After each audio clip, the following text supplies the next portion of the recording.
In the early years of the air war over Europe, German fighter pilots were confident, almost arrogant, about their dominance in the sky. They had faced British Spitfires, Hurricanes, and early American aircraft, and while the battles were hard, the Germans believed they understood their enemies. Speed, climb rate, and agility were everything. If an aircraft was heavy, slow to turn, or bulky, it was dismissed as inferior. Then the Americans introduced a fighter that German pilots laughed at. It was massive. It looked more like a flying engine than a sleek interceptor.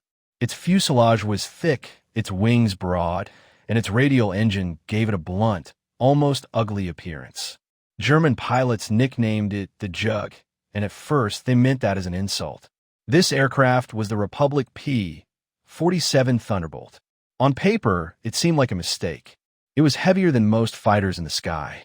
It didn't turn as tightly as the Messerschmitt Bf 109. It didn't climb as sharply as the Focke-Wulf 190 at low altitude. German pilots believed that once they engaged it in a classic dogfight, it would fall apart. What they failed to understand was that the P-47 was not designed to fight the war they were expecting. American air doctrine had already shifted. The goal was not elegant dogfighting. The goal was survival, firepower, and destruction at scale. The Thunderbolt carried 8.50 caliber machine guns, 4 in each wing. Each gun fired hundreds of rounds per minute. Together, they produced a wall of lead unlike anything German pilots had encountered before. And the P-47 could take punishment. Its massive radial engine acted like armor. Its airframe was reinforced to survive damage that would shred lighter fighters. Pilots would later return to base with entire cylinders shot out, wings torn, and control surfaces damaged, yet the aircraft kept flying. German pilots didn't learn this lesson from reports or intelligence briefings. They learned it the hard way. The first encounters were brief and confusing. A German fighter would dive in, confident, lining up what seemed like an easy kill. The Thunderbolt wouldn't try to turn. It wouldn't climb. Instead, it would do something unexpected. It would dive. The P-47 was the fastest diving fighter in the European theater.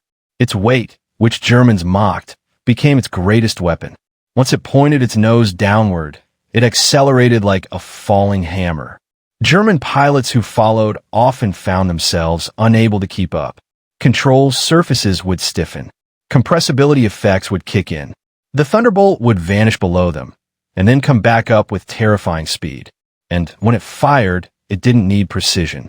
8.50 caliber guns meant that even a short burst could tear an aircraft apart. Wings snapped. Engines exploded. Cockpits disintegrated under the impact of high-velocity rounds. German pilots who survived these encounters began to describe the same experience again and again. They weren't being outflown. They were being shredded. One Luftwaffe veteran later recalled that engaging a Thunderbolt head-on felt like flying into a steel wall that was shooting back. The density of fire was overwhelming. Even near misses caused structural damage. One mistake 1 second too long in the gun stream, and the fight was over. By 1943, the Thunderbolt was no longer just a fighter. It was an escort. As American bombers pushed deeper into occupied Europe, German pilots expected the usual pattern. Fighters would appear, protect the bombers briefly, then turn back due to fuel limitations. The P-47 didn't turn back. With drop tanks and exceptional high-altitude performance, Thunderbolts stayed with the bombers longer than expected. They prowled above and below the formations, diving on German interceptors before they could line up their attacks. German pilots found themselves under constant pressure. If they attacked the bombers, Thunderbolts came down on them. If they turned to fight the Thunderbolts, the bombers slipped through. If they tried to disengage, the P-47 chased them down in a dive. And then came the realization that truly shocked the Luftwaffe. The Thunderbolt wasn't just killing fighters in the air. It was destroying everything on the ground. American commanders began using the P-47 as a fighter bomber. With rockets, bombs, and those same 8.50 caliber guns, Thunderbolts ripped apart trains, trucks, airfields, and armor columns. German pilots would take off only to find their bases cratered, their fuel trucks burning, and their runways torn apart by strafing attacks. The aircraft they once mocked had become a weapon of total war. By the time German pilots fully understood what the P-47 was capable of, it was too late. They were no longer fighting for air superiority. They were fighting to survive each mission. And every time they saw the thick silhouette of a Thunderbolt diving out of the sun, they knew exactly what was coming next. As the months passed, German pilots began to realize that the P-47 Thunderbolt was changing the very nature of aerial combat over Europe. This was not a fighter that needed finesse. It didn't care about tight turns or elegant maneuvers. The Thunderbolt fought a brutal, mechanical kind of war, one built on speed, altitude, and overwhelming firepower. German pilots quickly learned that trying to dogfight it was a mistake. When a Luftwaffe fighter tried to climb after a Thunderbolt, the American pilot simply stayed high. When a German tried to force a turn, the P-47 refused to play along. Instead, it used vertical space, diving, zooming, climbing again, always dictating when and how the fight would happen. And the Germans hated that. Air combat had once been about skill and timing. Now it felt like being hunted by a flying fortress that could strike at will and disappear before retaliation was possible. What truly terrified German pilots, however, was how difficult the Thunderbolt was to kill. Reports came in of P-47s returning to base with entire sections missing. Some landed with half a wing shredded, control cables severed, or engines leaking oil and smoke. Yet the pilot survived. German rounds that would have destroyed lighter fighters simply failed to bring the Thunderbolt down. The radial engine absorbed punishment. The armor around the cockpit protected the pilot. Self-sealing fuel tanks reduced the chance of fire. Every design choice seemed focused on one goal: keep the pilot alive long enough to fight again. And fight again they did. American replacement pilots kept coming. New Thunderbolts rolled off assembly lines faster than the Luftwaffe could replace its losses. Each engagement favored the side that could afford attrition, and Germany could no longer afford it. The shock turned into frustration. German pilots began adjusting their tactics. They tried coordinated attacks. They attempted head-on passes. They even resorted to ramming tactics in desperation. None of it changed the outcome. Head-on attacks against the Thunderbolt were especially deadly. 8.50 caliber guns firing together created a dense cone of fire. German pilots who misjudged distance by even a fraction of a second were torn apart before they could break away. Those who survived spoke of the same moment of realization. This wasn't a fair fight anymore. The P-47 was also forcing German pilots into impossible choices. Every mission drained fuel. Every engagement risked an aircraft Germany could not replace. And every Thunderbolt destroyed on the ground or in the air made the imbalance worse. Then the Thunderbolt began appearing everywhere. Over bomber formations, over rail lines, over airfields, over retreating columns. German pilots would scramble only to find Thunderbolts already above them, diving through flak and fire without hesitation. They were no longer reacting to German moves. They were anticipating them. The Luftwaffe, once the predator, had become the prey. By late 1943, the tone of German pilot reports changed dramatically. Confidence disappeared. Pilots wrote about exhaustion, fear, and the feeling that the sky itself was hostile. One veteran described flying through clouds knowing that at any moment, a Thunderbolt could burst through, guns blazing, with no warning. Another recalled hearing the sound before seeing the aircraft. A deep, roaring engine followed by the ripping thunder of machine gun fire. That sound became a psychological weapon. It meant the Americans were there. It meant escape was unlikely. It meant survival depended on luck more than skill. And perhaps the most devastating realization of all was this: the Thunderbolt was only part of something much bigger. It was a symbol of American industrial power, American doctrine, and American willingness to grind the enemy down through relentless pressure. German pilots were not losing because they lacked courage. They were losing because they were facing an enemy that could build, train, replace, and attack on a scale they could no longer match. The laughter was gone. In its place was a growing certainty that the air war was slipping beyond their control, and that the Thunderbolt was one of the machines pushing them toward that conclusion. By the end of 1943, the reality could no longer be ignored. German pilots were not just facing a powerful aircraft. They were facing a system designed to dominate the sky through endurance, pressure, and repetition. Every time a P-47 Thunderbolt appeared, it carried a message that went far beyond the immediate fight.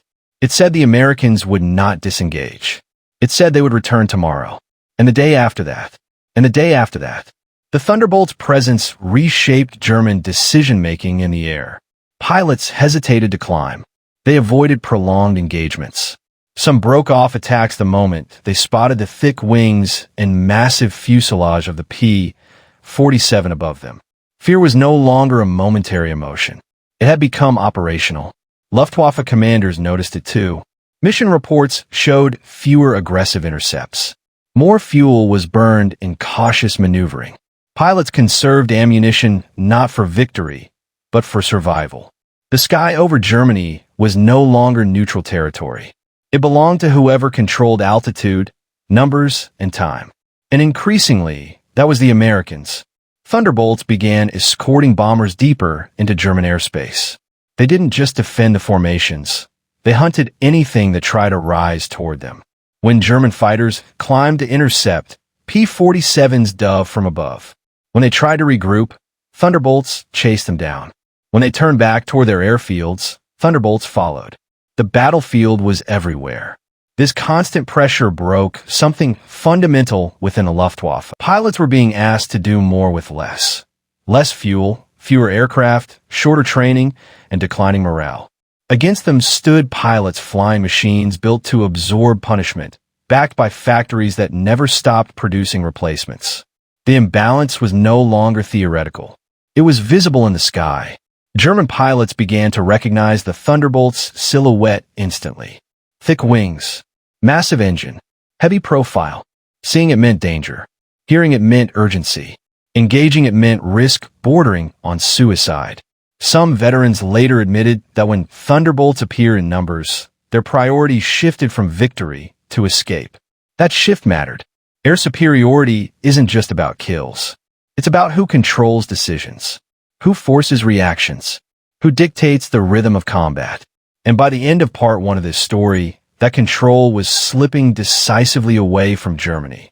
The P-47 Thunderbolt had not won the war on its own, but it had done something just as important. It had proven that the Luftwaffe could be challenged, pressured, and gradually worn down in its own skies. The shock was over. The adaptation had begun, and what came next would be even more devastating, because the Thunderbolt was only the beginning. By early 1944, the air war over Europe entered a new phase. This was no longer about isolated encounters or heroic duels between pilots. It had become a grinding campaign of attrition, and the P-47 Thunderbolt was at the center of it. Thunderbolts began operating with confidence that bordered on aggression.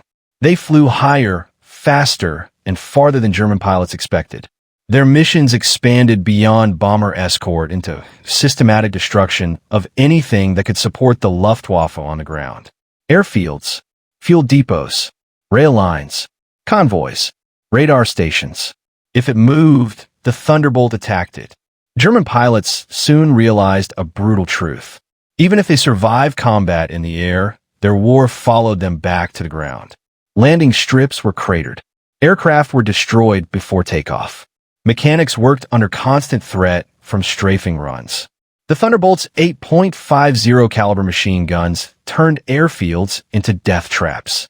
Pilots who once felt safe after disengaging now discovered there was no safe direction left to fly. The psychological effect was devastating. German fighter units were forced to scramble constantly, burning precious fuel just to respond to threats. Missions were shortened. Training flights were reduced. Rookie pilots entered combat with fewer hours and less confidence. Above them, Thunderbolts loitered with patience. They could afford to wait. They could afford to hunt. The P-47 was not elegant. It was not subtle, but it was relentless. When Thunderbolts dived, they did so with terrifying momentum. The sound alone was enough to scatter ground crews. Explosions tore through parked aircraft. Tracer fires stitched across runways. Survivors described the attacks as sudden, violent, and impossible to stop. In the air, German pilots faced a grim choice: climb to meet the bombers and risk interception by Thunderbolts from above, or stay low and watch their infrastructure be destroyed piece by piece. This realization spread quickly. Morale suffered. Confidence eroded. Pilots hesitated for fractions of seconds that decided life or death. Thunderbolts pressed the advantage mercilessly. They attacked formations head-on. They struck from above. They chased damaged fighters all the way to treetop level. There was no mercy in the process, only efficiency. By mid-1944, Luftwaffe command faced an impossible situation. Every attempt to counter the Thunderbolt cost more aircraft, more fuel, more men, while achieving less each time. The collapse did not come suddenly. It came through exhaustion. The P-47 did not need to win every fight. It only needed to make sure Germany lost them all. As the months passed, the imbalance grew impossible to ignore. German pilots began entering battles already exhausted, already outnumbered, already aware that the odds were against them. The P-47 Thunderbolt had not just challenged the Luftwaffe in the air, it had strangled its ability to function as a fighting force. Fuel shortages worsened. Spare parts vanished. Experienced pilots disappeared faster than they could be replaced. Meanwhile, Thunderbolts kept coming. Their attacks were no longer surprises. They were expectations. Luftwaffe squadrons planned their days assuming Thunderbolt interference, yet still failed to avoid it. Every engagement followed the same pattern. German fighters climbed hard, engines strained, formations stretched thin. Then the Thunderbolts appeared, diving with overwhelming speed, firing from angles German pilots could barely react to. 8.50 caliber machine guns did not need perfect aim. They filled the sky with metal. One burst could shred control surfaces. Another could ignite fuel tanks. Even near misses damaged aircraft enough to end missions or force emergency landings. Survivors spoke of the helplessness. Turning tighter did not help. Climbing higher did not save them. Diving away only delayed the inevitable. The Thunderbolt absorbed punishment that would have destroyed other fighters. Pilots returned with wings torn, fuselages riddled with holes, engines leaking oil, yet still flying.